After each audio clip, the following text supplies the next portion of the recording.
অন্তর্বর্তী সময়ের জন্য পুরান ঢাকার রাসায়নিকের গুদাম শ্যামপুর ও টঙ্গীতে সরিয়ে নেওয়ার প্রস্তাবে রাজি হয়েছেন ব্যবসায়ীরা। শিল্প মন্ত্রণালয়ে দুপুরে সরকারের সঙ্গে রাসায়নিকের ব্যবসায়ীদের বৈঠকে এই সমঝোতা হয়।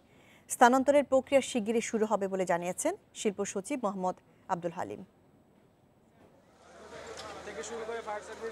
চকবাজারের আগুনে ৬৯ জনের প্রাণহানি ও ব্যাপক ক্ষয়ক্ষতির পর আবারও আলোচনায় আসে পুরান ঢাকার রাসায়নিকের গুদাম।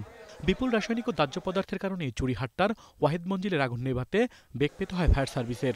এরপরই নড়েচড়ে বসে প্রশাসন। পুরান ঢাকা থেকে রাসায়নিকের সব গুদাম সরাতে বুধবার দুপুরে স্থানীয় ব্যবসায়ী সহ সংশ্লিষ্ট সব সংস্থাকে নিয়ে সভা করে শিল্প মন্ত্রণালয়। সভায় অন্তর্বর্তী সময়ের জন্য রাসায়নিকের গুদাম সরাতে দুটি জায়গা নির্ধারণ করা হয়। টঙ্গীতে বাংলাদেশ ইস্পাত ও প্রকৌশল কর্পোরেশনের ৬ একর জমি এবং শ্যামপুরে রসায়ন শিল্প সংস্থার ৬ একরে আপাতত নেওয়া হবে এসব গুদাম।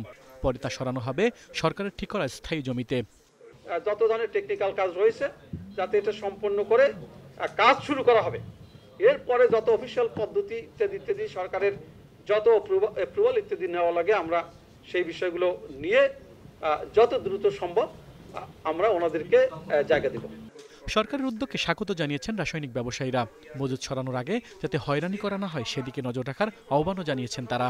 আমাদের কেমিক্যাল পারফরম্যান্স থেকে শুরু করে আমরা সবাই কিন্তু রাষ্ট্র পদার্থ আমরা সরিয়ে দিয়েছি, আগামী দিনেও সরিয়ে দিব। আপনারা আমাদেরকে একটা যৌক্তিক জায়গা দেন। এই কেমিক্যালগুলো আমাদের ব্যবসায়ীদের তরফ থেকে আমরা ব্যবসায়ীদেরকে সতর্ক করে দিয়েছি যে কোনো অবস্থাতেই এটা পুরান টাউনে মজুদ করা যাবে না, রাখা যাবে না। ব্যবসায়ীরা জানান পুরান ঢাকার রাসায়নিক ব্যবসার সঙ্গে প্রায় ২৫ লাখ মানুষ জড়িত। এ ব্যবসা পরিচালনার জন্য আলাদা নীতিমালার দাবিও জানান তারা। আল আমিন হোসেন, ইন্ডিপেন্ডেন্ট নিউজ, ঢাকা।